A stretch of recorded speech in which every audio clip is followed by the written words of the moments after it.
ናፍቀሽኝ ነገረኝ ስቅታ ዛሬ እንዳነሳሽኝ ከሆነም ሌላ ሰው ክፉ የሚያወራ The special possession of God, and I will declare the praises of the one who called me out of darkness in its marvelous light.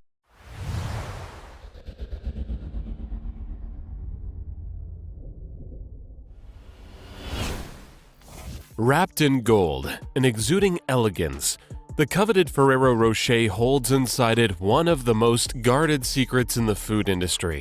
The recipe began more than a century ago and has remained in the hands of one family for 4 generations, all thanks to one Italian who turned his father's local bakery into a multi-billion-dollar company and one of the most distinctive chocolate brands in history. This is the story of Michele Ferrero.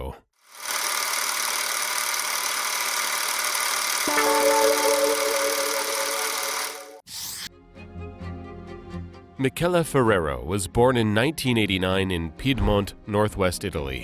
The area is known for its border with Switzerland, with the Alps forming a cinematic background. Michele grew up in the small town of Alba, in between Turin and Genoa, on the southern part of Piedmont. It's home to some of the country's most prestigious vineyards in the country, a rich Roman history, and architectural sites dating as far back as the 12th century. It was in this town that Michele's father, Pietro, began a humble bakery with a grand vision.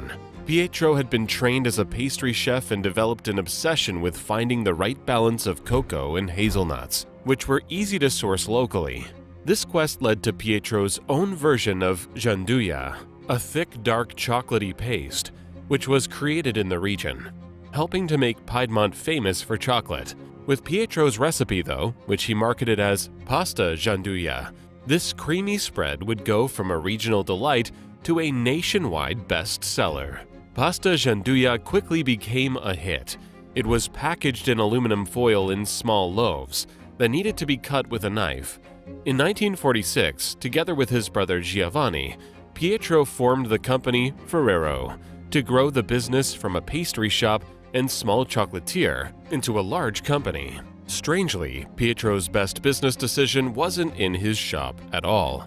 It was when his wife, Pietra, gave birth to their only child, Michele. In 1925, Michele grew up in Alba, which at the time was a small rural town with little activity. By the time his career was over, Michele would have turned this town into not only a regional destination, but the engine room of a global powerhouse. Michele learned the trade by following his father closely, but he was marred by tragedy when his father died young, at just 51 years old, leaving the business in the hands of his brother, Giovanni, and Michele. Less than a decade later, Giovanni died too, leaving Michele heartbroken and in charge of a growing business. Michele's father's products were unique, and the ingredients he used as his signature were largely out of necessity. Hazelnuts offered a cheaper substitute for chocolate, which was difficult to import, especially during wartime when the rest of Europe cut Italy off. But Pietro's ingenuity led to him establishing a company, a workshop, and acquiring a factory to ramp up production. Pietro Ferrero could never have imagined how his pasta gianduja would be again transformed after his son took over the company. Michele started his leadership with a bold move. Instead of a chocolate bar or used as a filling, his genius move was to create a chocolate spread. Super Crema, as launched in 1949, 2 years after Michele took the reins. And it was an instant hit. The spread was affordable to the average Italian. It turned chocolate from a luxury product into an everyday one. Super Crema was kept in a jar, joining the shelf next to other spreads used on bread. And immediately, Michele proved himself to be a visionary.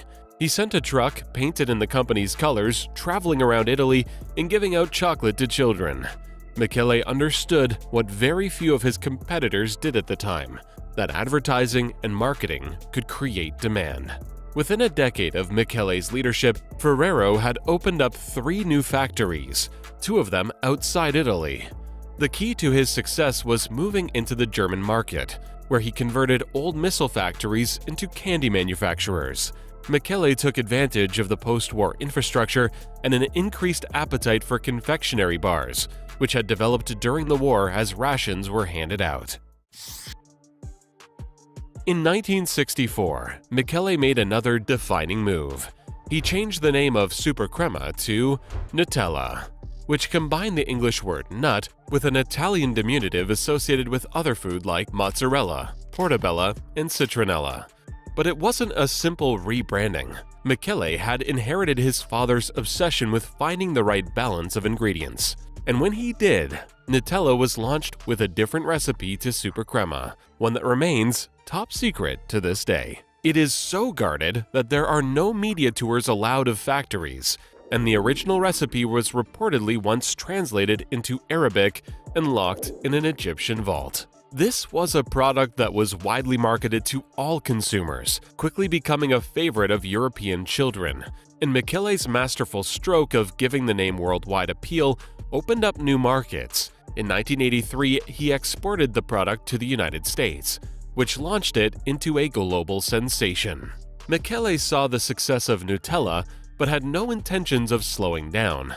In 1968, he created a product marketed exclusively to children, calling it Kinder, which means children in German. Michele had already expanded production to Germany and had confidence that he could appeal to the market's tastes. He was right. Kinder was a more traditional confectionery than Nutella or Ferrero Rocher, but the specific combination of milk chocolate, sugar, milk powder, and cocoa put it a step above the rest. The brand has gone on to release a range of different products, including Kinder Surprise Egg-shaped chocolate encasing a small toy, Kinder Bueno wafer sticks, Kinder Maxi King ice creams, and dozens more. The target demographic continues to be children. Michele's genius was in his marketing. He was able to keep a squeaky clean, luxury image for the company, all the while launching different products for different markets, segmenting each with its own brand. And just over 3 decades after inheriting his father's business, he was ready to unveil his masterpiece. In 1979, Michele introduced the world to a chocolate that has become one of the most sought after in the world. Its inception was semi-religious. Michele took the name Rocher from the grotto where a saint once reported a vision of the Virgin Mary. Michele traveled to Rocher de Messabielle in Lourdes, in southern France, as a pilgrimage. He was so inspired that he coined the name Ferrero Rocher for his new chocolate, and continued to visit Lourdes for the rest of his life. The profound meaning behind the chocolate is matched by its ingenious composition.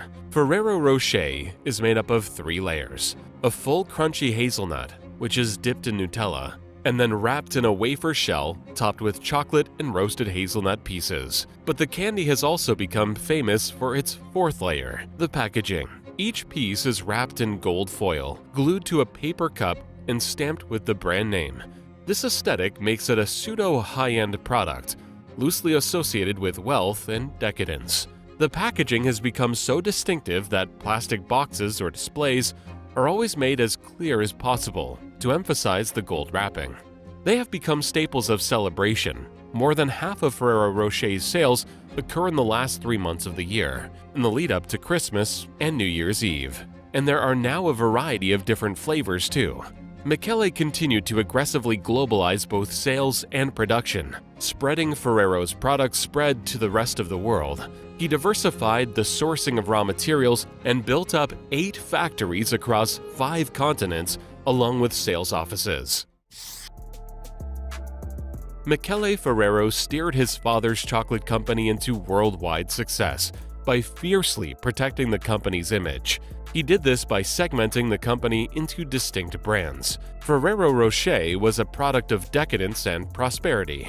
Kinder was marketed for children, and Nutella was an all-purpose general product. The company has remained politically neutral and rarely offers sponsorship deals. Michele's connection to his roots never wavered either. He funded the expansion of bus lines to draw workers in from further in the countryside and funded a variety of social programs, keeping a local population of workers who were embedded in the community as much as Michele himself is why there has never been a strike at the Ferrero factory. and just a few years after releasing Ferrero Rocher, he established the Ferrero Foundation in his hometown of Alba, which features a kindergarten, a school, a bar, workshops, fitness rooms, and even medical facilities. The building is available to employees who have spent more than 25 years with the company. The Ferrero company remains in the family to this day. After Michele's passing, his sons Giovanni and Pietro, named after his father and uncle, took over the company. In 2019, the Ferrero Group had over $11 billion in annual revenue, and in 2018 purchased $2.8 billion worth of businesses from Nestlé, its largest competitor, to deeper entrench its hold on the global food market. Ferrero is the largest buyer of hazelnuts in the world. As a staple of their major products, Ferrero consumes around 25% of the entire global production of hazelnuts. Michele Ferrero's lasting impact is felt best in his hometown of Alba, which was once a barn cultural community. Now 1/5 of the population is now employed by Ferrero, while the headquarters of the global empire remains in nearby Turin. When Michele Ferrero died in 2015, he was the richest man in Italy, with a net worth of around $25 billion. His obituary in Forbes magazine attributed his wealth simply to chocolates, and there is a statue of him in Alba, cementing his place as the king of chocolate.